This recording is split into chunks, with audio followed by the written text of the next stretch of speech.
नमस्कार, मैं हूं पवन त्यागी। बॉयकॉट बॉलीवुड के ट्रेंड होने से आप देखिए कि आज बॉलीवुड पूरी तरह घबराने को मजबूर हो गया है। शुरू में ये बॉयकॉट बॉलीवुड जब अभियान चलाया गया तो बॉलीवुड के अहंकारी लोगों ने इस अभियान का मजाक बनाया और ये कह दिया कि इन चीज़ों से कोई फर्क पड़ता नहीं है।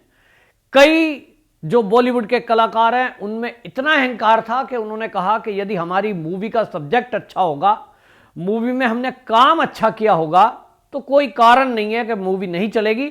और बल्कि कुछ लोगों ने मजाक उड़ाते हुए कहा कि हमारी मूवी का भी बायकॉट जरूर करना भाई, क्योंकि हमें भी इस ट्रेंडिंग में मजा आता है। लेकिन ये बॉलीवुड वालों का मजा ये सजा भी बन सकता है, ये अब पता लगा है। क्योंकि अब जो आमिर खान हैं वो इस अभियान के चलने से उनको बुरी तरह झटका लगा। फिल्म लाल सिंह चड्ढा पूरी तरह फ्लॉप हुई और आज आमिर खान माफी मांग रहे हैं, क्योंकि उनको लगता है कि इस बॉलीवुड में फिल्म तो बनाएंगे और काम कुछ कर नहीं सकते, तो फिल्म तो तभी चलेगी जब आप लोगों का सम्मान करेंगे। भारत की संस्कृति, भारत की सभ्यता, भारत का इतिहास और हिंदू देवी देवताओं का मान सम्मान। और मैं हिंदू की बात करूं तो मैं यहां यह भी कह दूं कि सभी का, हमारा कानून है देश का, सभी धर्मों का आदर करें। लेकिन हिंदुओं की इग्नोरेंस का कितना फायदा इस बॉलीवुड ने उठाया, इसका अंदाजा इसी से लगाइए कि ये जो आमिर खान आज माफी मांग रहे हैं, गणेश चतुर्थी की ये सबको जो है शुभकामनाएं दे रहे हैं और श्लोक लिख रहे हैं, हे जीव मैं सब जीवों से माफी मांगता हूं, मुझे सब क्षमा कर दें। आज क्यों माफी मांग रहे हो आमिर खान? हमारा इग्नोरेंस देखिए कि आमिर खान ने पीके मूवी बनाई थी, मैं भी उस मूवी को देखने गया था। आमिर खान मुझे पसंद थे, बीइंग ए एक्टर, उनकी एक्टिंग को मैं पसंद कर रहा था और इसलिए सरफरोश फिल्म थी वो मैंने देखी। उसके बाद मैं जानता हूं कि तारे जमीन पर, और इसलिए मुझे लगता था कि एक अच्छा एक्टर है, मैं मूवी देखने गया। लेकिन उस समय मुझे यह नहीं पता था कि बॉलीवुड के इस तरह के कुछ घाघ लोग एक एजेंडे पर काम कर रहे हैं। मुझे लगा मनोरंजन है, चलिए इन्होंने हिंदू देवी देवताओं का मजाक बनाया तो उसको हमने मूवी की तरह लिया कि मनोरंजन के लिए इन्होंने कोई एक कंटेंट तैयार किया है, तो ठीक है। लेकिन जब कुछ लोगों ने हमें ये सोचवाया कि सोचिए ये हो क्या रहा है, तो समझ में आता है कि पिछले 20-30 साल से ये पूरा एक अभियान चल रहा है। इस अभियान का, इस षड्यंत्र का खुलासा मैं फिर से बताना चाहूंगा कि सुशांत सिंह राजपूत की मौत के बाद हुआ। सुशांत सिंह राजपूत मुझे लगता है शंकर भगवान की एक प्योर सोल, उनकी प्यारी आत्मा।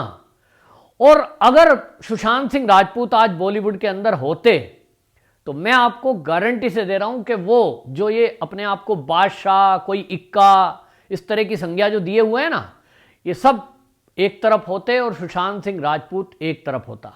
दूसरा, मैं एक और यहां पर आपको बता दूं, सुशांत सिंह राजपूत के बारे में जितना मैंने पढ़ा है, जितनी वीडियोस बाहर आ रही हैं, मतलब मैं एक भजन को सुनकर भाव विभोर हो गया कि कोई एक भक्त किस तरह से भजन गा सकता है, भगवान में लीन होकर आंखें बंद करके, और गोविंद हरे जो भजन गाया है, वाकई में मतलब मुझे लगता है कि अगर सुशांत सिंह राजपूत आज जिंदा होते और मूवी में अपना कैरियर वो जैसा स्टार्ट किया था महेंद्र सिंह धोनी पर जो मूवी बनाई थी, और उसके बाद से लग रहा था कि वो जरूर शंकर भगवान पर मूवी बनाते, वो कृष्ण भगवान पर मूवी बनाते। आज जो कार्तिकेय 2 हम साउथ की मूवी देख रहे हैं डब की हुई, अगर सुशांत सिंह राजपूत जीवित होते और बॉलीवुड ने उनका साथ दिया होता तो शायद आज वो कार्तिकेय 2 जो मूवी वो साउथ की है, वो सुशांत सिंह राजपूत उसमें एक्टिंग कर रहे होते और शायद डायरेक्टिंग भी कर रहे होते।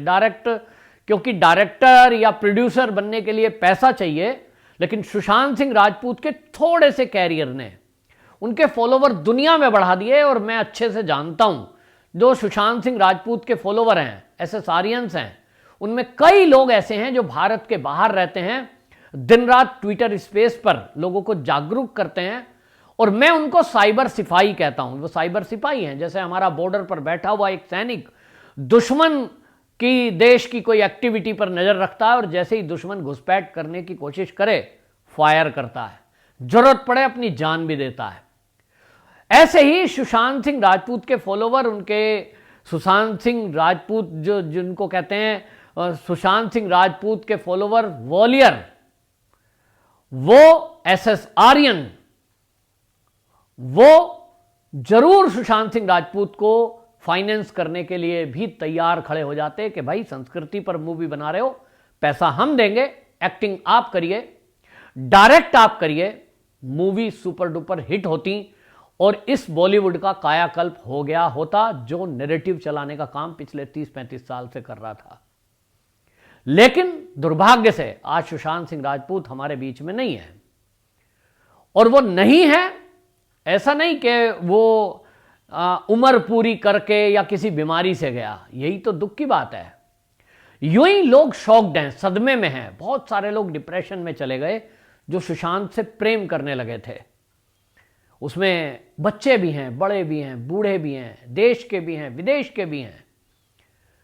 तो वो जो लगता था कि सुशांत सिंह राजपूत एक ऐसा कल्चर से जुड़ा हुआ व्यक्ति, एक ऐसे धर्म से जुड़ा हुआ व्यक्ति, एक ऐसे परिवार से जुड़ा हुआ व्यक्ति, एक ऐसे विचारधारा का व्यक्ति जो भारतीय संस्कृति और सभ्यता को आगे लेके चलेगा, तो बॉलीवुड वालों को यह सहन नहीं हुआ। उनको लगता है कि हमारा जो एजेंडा है उसको क्रॉस करने की हिम्मत कौन कर रहा है, ये कौन आ गया सुशांत, इसको बाहर करो।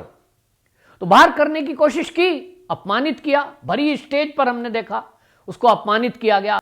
बॉलीवुड वालों ने उसको जिस तरह की मूवी ऑफर करना था वो नहीं किए। ये अपमान करने का एक तरीका है, टॉर्चर करने का एक तरीका है, हमारे बीच में नहीं है। किस तरह की षड्यंत्र रचा गया, वो षड्यंत्रों की परतें खुलना अभी बाकी हैं। मैं मानता हूं कि जो एजेंसियां काम कर रही हैं वो जरूर आज नहीं तो कल उस षड्यंत्र का खुलासा करेंगे जिस षड्यंत्र का हिस्सा सुशांत सिंह राजपूत बना। लेकिन उसके बाद से, सुशांत सिंह राजपूत की मौत के बाद से जो एसएसआरियंस थे उन्होंने ये एक तरह से कसम खाई कि ये जो बॉलीवुड है इसका पोल का खुलासा हम करेंगे। बहुत बड़ा रिस्की काम था, किससे टकरा रहे थे। मैं कई बार स्पेसिस में बात करता हूं, मैं लोगों से कहता हूं जैसे देखिए रावण है, उसके पास सोने की लंका यानी इतना पैसा था कि उसका मकान सोने का था, और किला, बुद्धि, उसके पास शक्ति, नाभि में अमृत था। लेकिन कोई सोच सकता है कि अयोध्या से दो भाई चलेंगे बिना सेना और वो पब्लिक को इकट्ठा करेंगे, वनों में रहने वाले लोगों को इकट्ठा करेंगे और एक दिन रावण का विनाश करके घर वापसी लौटेंगे। कहां अयोध्या उत्तर प्रदेश, कहां लंका जो आज श्रीलंका हो गया है, समुद्र के बीच में समुद्र। ये दो भाई अकेले क्या कर पाएंगे। लेकिन हुआ, किया, क्योंकि संकल्प की शक्ति थी राम जी की कि मैं तभी अपने जीवन में विश्राम करूंगा जब मैं इस धरती से राक्षसों का अंत कर दूंगा। एक लाइन आती है रामचरितमानस में, निश्चरहीन करऊ मही की नहीं तभी विश्राम। इस धरती से निशाचर माने राक्षसों को विहीन कर दूंगा कि नहीं तभी विश्राम तब करूंगा, आराम तब करूंगा। और ये जो संकल्प की शक्ति थी राम जी की, इसके कारण लोग जुड़ते गए, कारवां बनता गया और रावण का विनाश करके वापस आए, राम राज्य की स्थापना की।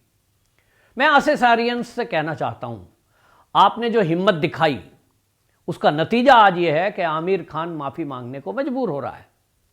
उसका नतीजा आज यह है कि बॉलीवुड आज कंगाल होने के कगार पर बैठा है।